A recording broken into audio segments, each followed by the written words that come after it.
Meus amados irmãos, nós vamos abrir a palavra de Deus na primeira carta do apóstolo João, no capítulo 3. Primeira carta de João, capítulo 3, versos de 1 a 10. Esse texto diz assim: Vede que grande amor nos tem concedido o Pai, a ponto de sermos chamados filhos de Deus. E de fato, somos filhos de Deus. Por esta razão, o mundo não nos conhece, porquanto não o conheceu a Ele mesmo. Amados, agora somos filhos de Deus, e ainda não se manifestou o que haveremos de ser. Sabemos que quando Ele se manifestar, seremos semelhantes a Ele, porque haveremos de vê-lo como Ele é. E assim mesmo se purifica todo que nele tem esta esperança, assim como Ele é puro. Todo aquele que pratica o pecado também transgride a lei, porque o pecado é a transgressão da lei. Sabeis também que Ele se manifestou para tirar os pecados, e nele não existe pecado. Todo aquele que permanece nele não vive pecando. Todo aquele que vive pecando não o viu, nem o conheceu. Filhinhos, não vos deixeis enganar por ninguém. Aquele que pratica a justiça é justo, assim como Ele é justo. Aquele que pratica o pecado procede do diabo, porque o diabo vive pecando desde o princípio. Para isso se manifestou o Filho de Deus, para destruir as obras do diabo. Todo aquele que é nascido de Deus não vive na prática de pecado, pois o que permanece nele é a divina semente. Ora, esse não pode viver pecando, porque é nascido de Deus. Nisto são manifestos os filhos de Deus e os filhos do diabo. Todo aquele que não pratica justiça não procede de Deus, nem aquele que não ama a seu irmão. Eu quero pensar um pouco com vocês sobre o seguinte tema: como vencer o pecado e viver uma vida pura. Como vencer o pecado e viver uma vida pura. Bom, a primeira coisa que precisamos compreender para examinar esse texto é que esta carta foi escrita com um propósito. E o propósito é claro no capítulo 5, verso 13. Estas coisas vos escrevi a fim de saberdes que tendes a vida eterna, a vós outros que credes em o nome do Filho de Deus. João está escrevendo para dizer que você precisa ter certeza, segurança da vida eterna, se você creu em Jesus Cristo como Filho de Deus. Se você creu, você tem a vida eterna. Se você tem a vida eterna, você precisa ter certeza disso, segurança disso. Bom, mas João não apenas diz que você precisa ter essa certeza, mas dá para você 3 evidências claras de como você pode ter essa certeza. A primeira evidência, nós chamamos de uma evidência do argumento moral. E ele está presente aí, você pode notar comigo, no versículo de número 9. Todo aquele que é nascido de Deus não vive na prática do pecado. Então, santidade é evidência da salvação. Segunda prova é aqui que nós chamamos não apenas de prova moral, mas de prova social. Está escrito no verso 14: nós sabemos que já passamos da morte para a vida, porque amamos os irmãos. Então, a evidência da salvação é o amor aos irmãos. A terceira prova de que você é uma pessoa salva, e você pode aferir a sua própria vida, é o que nós chamamos de prova doutrinária. Olha comigo o verso 23. Ora, o seu mandamento é este, que creiamos em o nome de seu Filho, Jesus Cristo. Ou seja, o Filho de Deus é o Cristo, é o Messias. Você precisa crer nele para ter vida eterna. Se você crê nele, você tem a vida eterna. Sua segurança está garantida. Hoje nós só vamos tratar deste primeiro argumento, que nós chamamos de um argumento moral, que é a evidência de uma nova vida que você tem em Cristo Jesus. Então, eu quero trazer aqui na análise e na exposição desse texto 4 grandes verdades. A primeira delas é o grande amor de Deus, o Pai. Então vejamos, a motivação para você viver uma vida pura e vencer o pecado começa com Deus.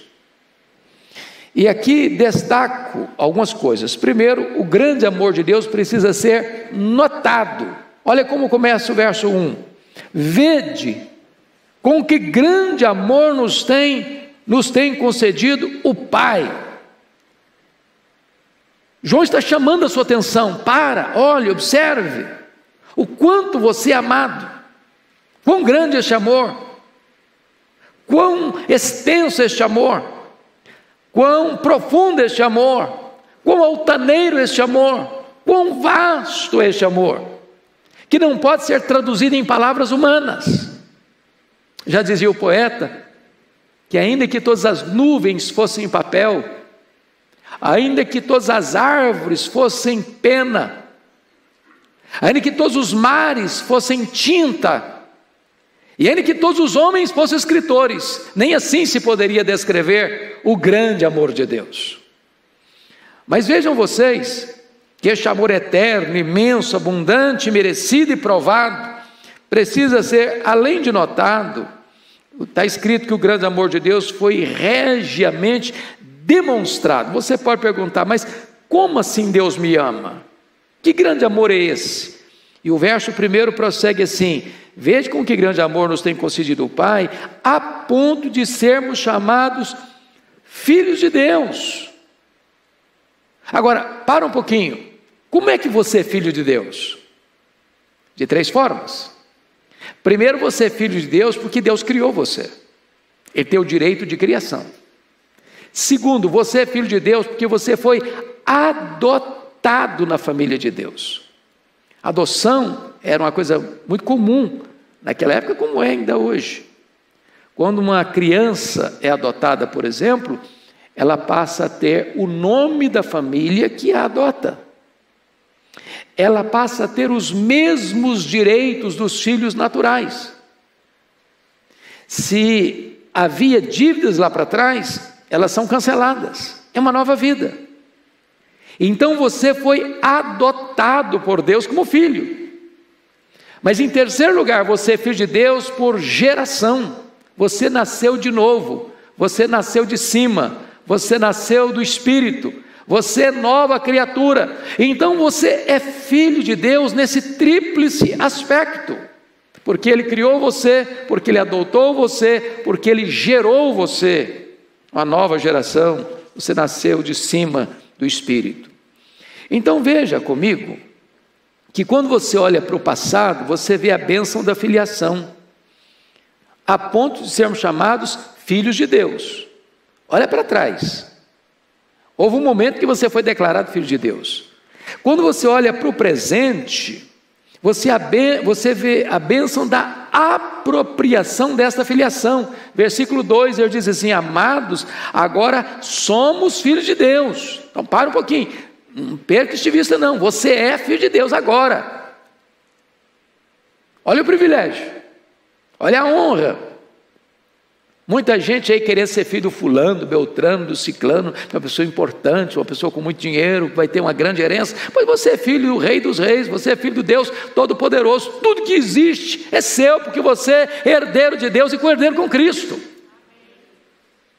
Mas, em terceiro lugar, olhando para o futuro, nós vemos não só a bênção da filiação, mas vemos a bênção da glorificação. Olha o finalzinho do verso 2. E ainda não se manifestou o que havemos de ser. Sabemos que quando Ele se manifestar, seremos semelhantes a Ele, porque haveremos de vê-lo como Ele é. Ou seja, se nós seremos semelhantes a Ele, nós seremos glorificados. Nós teremos um corpo semelhante ao corpo da sua glória. Então, este grande amor de Deus é que move você a ter uma vida de santidade e de pureza. Mas em terceiro ponto, o grande amor de Deus deve ser correspondido. Olha o verso 3. E a si mesmo se purifica todo que nele tem essa esperança, assim como ele é puro. Então, vamos concluir aqui. Ser amado por Deus, ser adotado por Deus na sua família, ser gerado pelo Espírito como filho de Deus, ter a promessa de que seremos glorificados, precisa ter uma contrapartida humana. Não dá para você crer nessas verdades, entendê-las, assimilá-las e viver uma vida descuidada, uma vida sem compromisso com a santidade, sem buscar a santificação, sem a qual ninguém verá o Senhor. Então, este é o primeiro ponto que João trata conosco.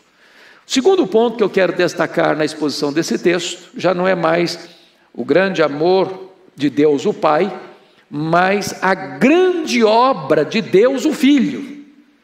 A grande obra de Deus o Filho. Então vejamos, que João faz uma transição da segunda vinda de Cristo para a primeira vinda de Cristo. E ele destaca aqui duas coisas muito importantes. A primeira delas é que Jesus se manifestou para tirar os pecados. Olha o versículo 5 do texto.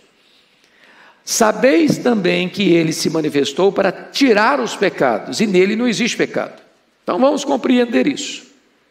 Jesus veio ao mundo com um propósito muito claro, muito específico. Ele recebeu um nome Salvador porque ele salvaria o seu povo dos pecados deles.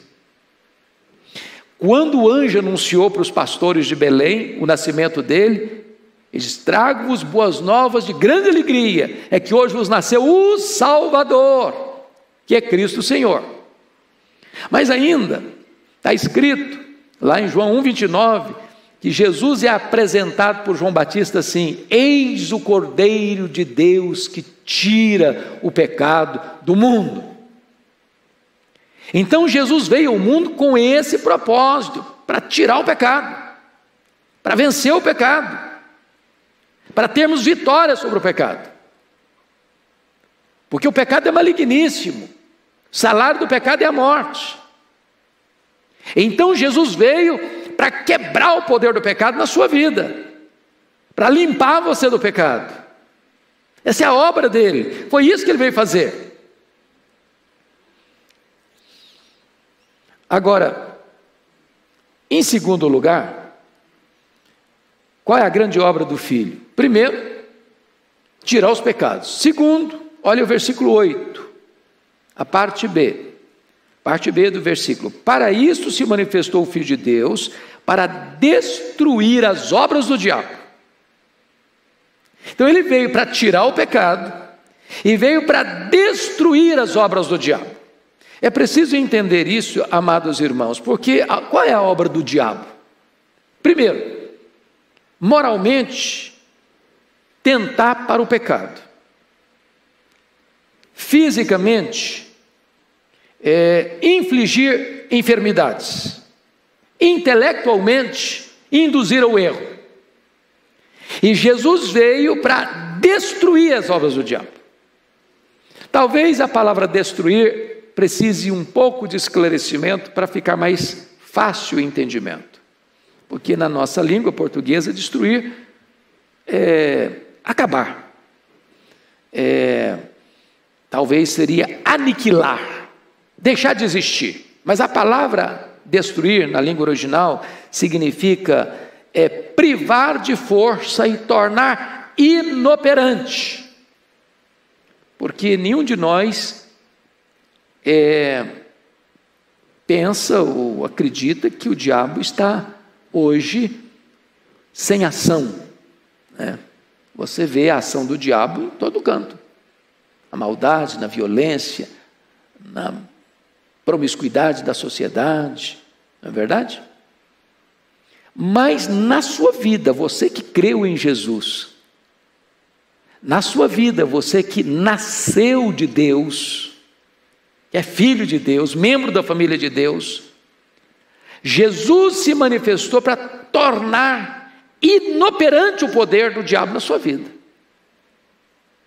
Você foi arrancado da casa do valente, você foi arrancado do império das trevas, você foi arrancado da potestade de Satanás, você agora está escondido com Cristo em Deus nas regiões celestes, agora você está coberto com toda a armadura de Deus, de tal maneira que se você é nascido de Deus, Deus guarda você e o maligno não toca você.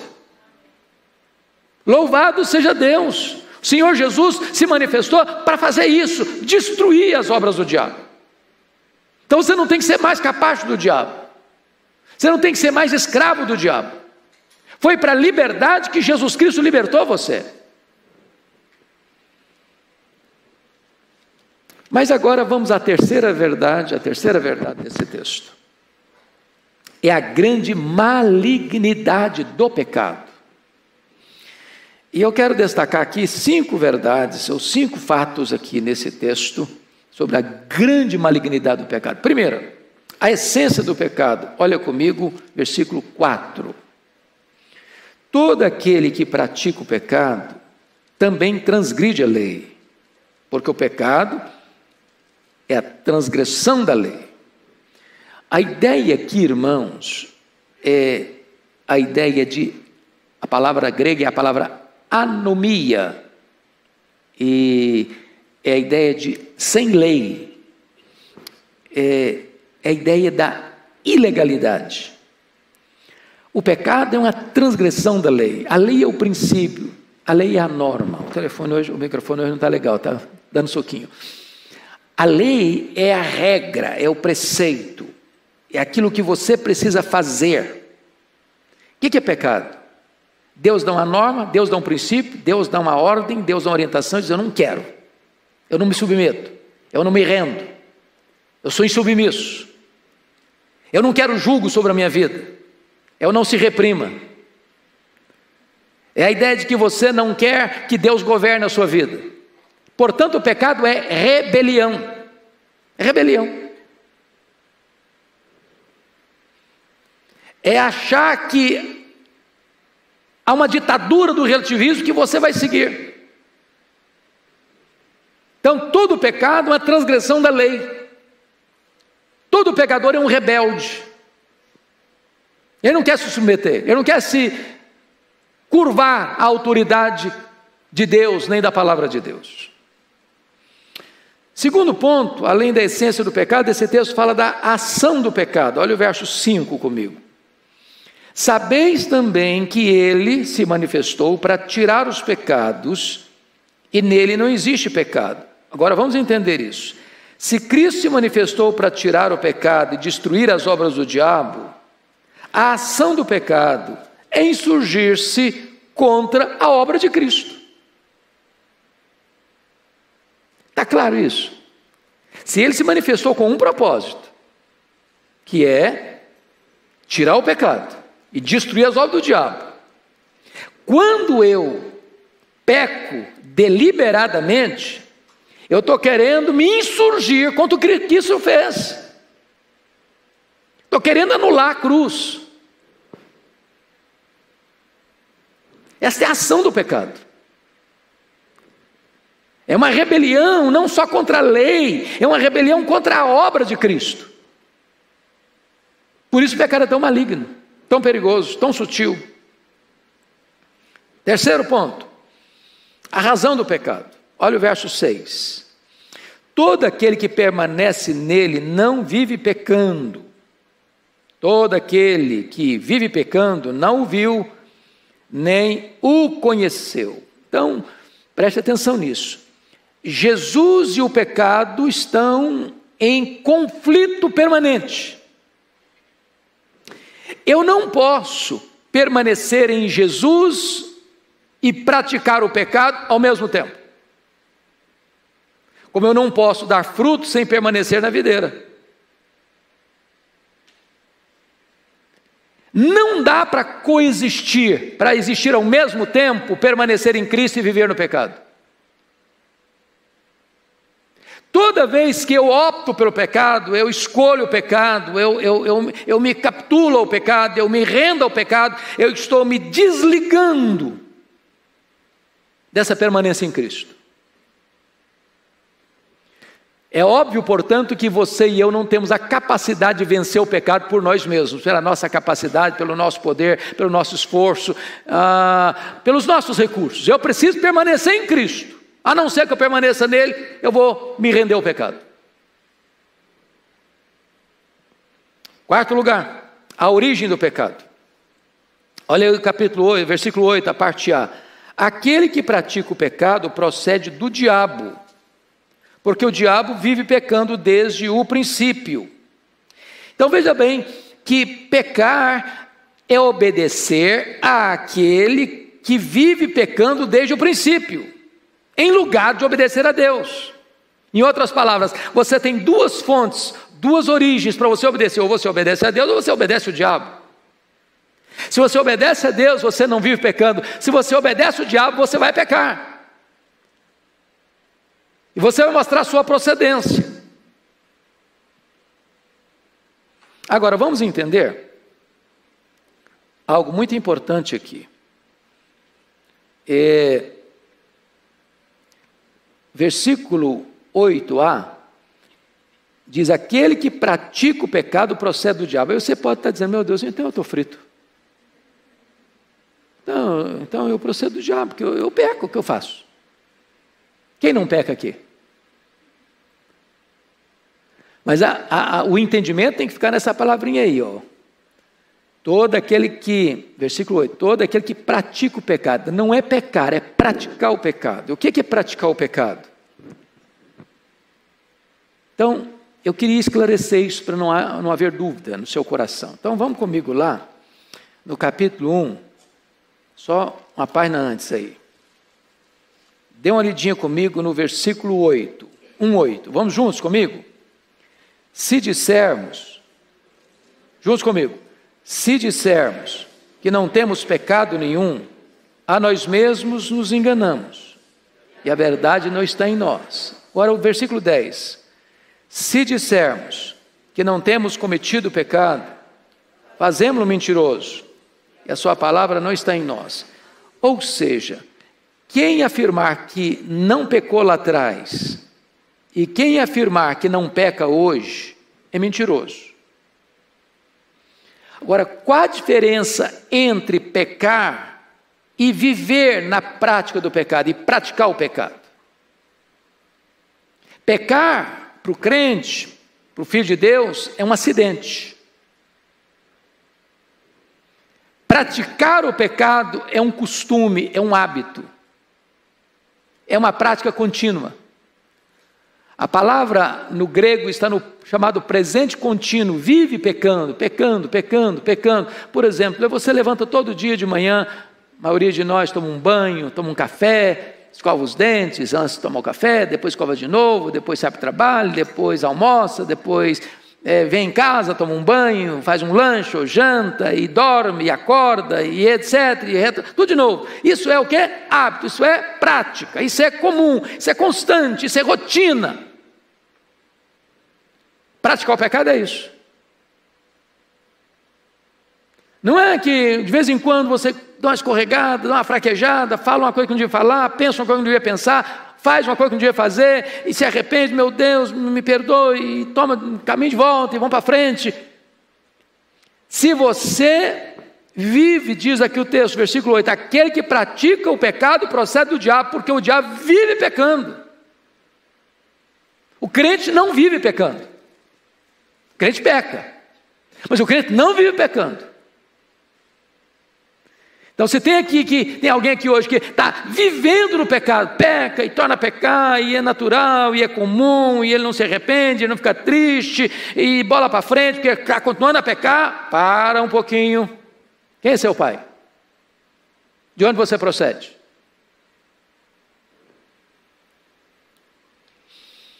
Bom, bendito seja Deus. Quinto ponto é que é a vitória sobre o pecado. Olha o versículo 5, então, de novo. Sabeis também que ele se manifestou para tirar o pecado. E eu pergunto a você, como é que Jesus tira o pecado? A Bíblia diz que o sangue de Jesus nos purifica de quanto pecado? Todo pecado. Eis o Cordeiro de Deus que tira o pecado do mundo. Então o sangue de Jesus é poderoso para tirar o pecado e tornar-nos mais alvos do que a neve. Louvado seja Deus. Bom, então vamos ao último ponto, quarto ponto que eu quero destacar nesse texto. O quarto ponto desse texto é que há uma grande impossibilidade dos filhos de Deus viverem na prática do pecado. Grande impossibilidade. Primeiro, a prática da justiça é a verdadeira imitação do Deus justo. Olha o verso 7. Filhinhos, não vos deixeis enganar por ninguém. Aquele que pratica a justiça é justo, assim como ele é justo. O que ele está mostrando aqui? Que o fazer é a prova do ser. O fazer é a prova do ser. Quem é nascido de Deus, e Deus é justo, esse é justo. Esse pratica a justiça. Agora é hora de você parar e pensar e fazer uma análise da sua própria vida, e botar o prumo de Deus aí no seu coração. Suas obras são obras de justiça? Você é justo porque foi justificado. Justificado pelo sangue do Cordeiro. Justificado por aquilo que Cristo fez por você. Você foi declarado justo, mas quem é declarado justo pratica a justiça. Aquele que não pratica a justiça não é filho de Deus que é justo. Porque o filho tem a mesma natureza do pai. Segundo, a prática do pecado é a verdadeira identificação com o diabo. Está escrito aí no versículo 8, aquele que pratica o pecado procede do diabo. Se a prática da justiça é a imitação de Deus, a prática do pecado é a imitação do diabo. Se alguém procede do diabo, vai continuar pecando. Se alguém procede de Deus, vai continuar praticando a justiça. As duas coisas não se misturam. Luz e trevas não coexistem. O bem e o mal não coexistem. A justiça e a injustiça não coexistem. Em outras palavras, é a prática que identifica a paternidade. É a prática que identifica a paternidade. Quem que você é filho? Dá uma olhadinha na prática. E a resposta está aí. Terceiro lugar. A prática do pecado é impossível para os filhos de Deus. Olha o verso 9. Todo aquele que é nascido de Deus não vive na prática de pecado, pois o que permanece nele é a divina semente. Ora, esse não pode viver pecando porque é nascido de Deus. Então, ele está dizendo que não pode viver na prática do pecado por duas razões. Primeiro, porque permanece nele a divina semente. Qual que é a divina semente? É a palavra de Deus. Se a palavra de Deus permanece no seu coração, você foi gerado de uma semente santa. Segundo, você não pode permanecer no pecado, viver na prática do pecado, porque você foi nascido de Deus, você tem uma nova natureza. A natureza do seu pai é de santidade, não de pecado. Então João está mostrando a absoluta impossibilidade de um crente viver na prática do pecado, porque ele foi gerado da divina semente e porque ele é filho do Deus que é santo.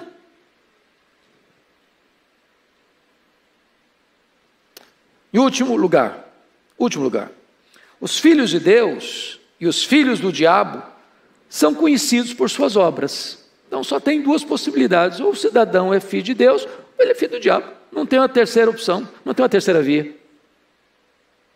Olha o verso 10. Nisto são manifestos os filhos de Deus e os filhos do diabo. Todo aquele que não pratica justiça não procede de Deus, nem aquele que não ama seu irmão. Então, duas evidências de que você é filho de Deus. Você pratica justiça? Você ama seu irmão? Então você é filho de Deus. Como é que eu posso saber que uma pessoa é filho do diabo? Ela não pratica justiça. e ela não ama seu irmão, então é filho do diabo. O diabo não sabe amar, só sabe odiar. O diabo não sabe o que é santidade, só sabe o que é devassidão, iniquidade e injustiça. Então, amados irmãos, o que esse texto está querendo mostrar para nós? É que não há possibilidade de existir uma vida assim, em zona neutra, cinzenta. Ou é luz ou é treva. Ou é amor ou é ódio. Ou é justiça ou é injustiça. Ou é filho de Deus ou é filho do diabo. Não tem conversa.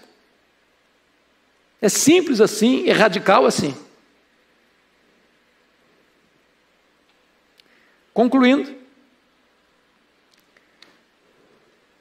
Jesus disse: você conhece uma árvore de que maneira? Pelos frutos. Pelos frutos conhecereis. Aquele que vive na prática do pecado, ele contraria o propósito das duas vindas de Jesus. Jesus veio primeiro para tirar o pecado. E ele virá a segunda vez para nos glorificar. Seremos semelhantes a ele, vemos como ele é. Então, não há chance de alguém viver na impiedade e morrer piedosamente. Ninguém morre ímpio e ressuscita santo. Aqui então fica a proposta para você e para mim. Nós podemos e devemos viver uma vida de vitória sobre o pecado e uma vida de pureza.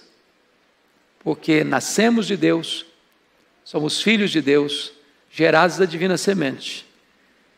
E o Senhor Jesus veio para nos limpar do pecado, para destruir as obras do diabo e para nos salvar, nos perdoar e, enfim, quando voltar, nos levar para a glória, para vivermos com Ele, porque seremos semelhantes a Ele e vê-lo-emos como Ele é. Que Deus nos abençoe. Amém.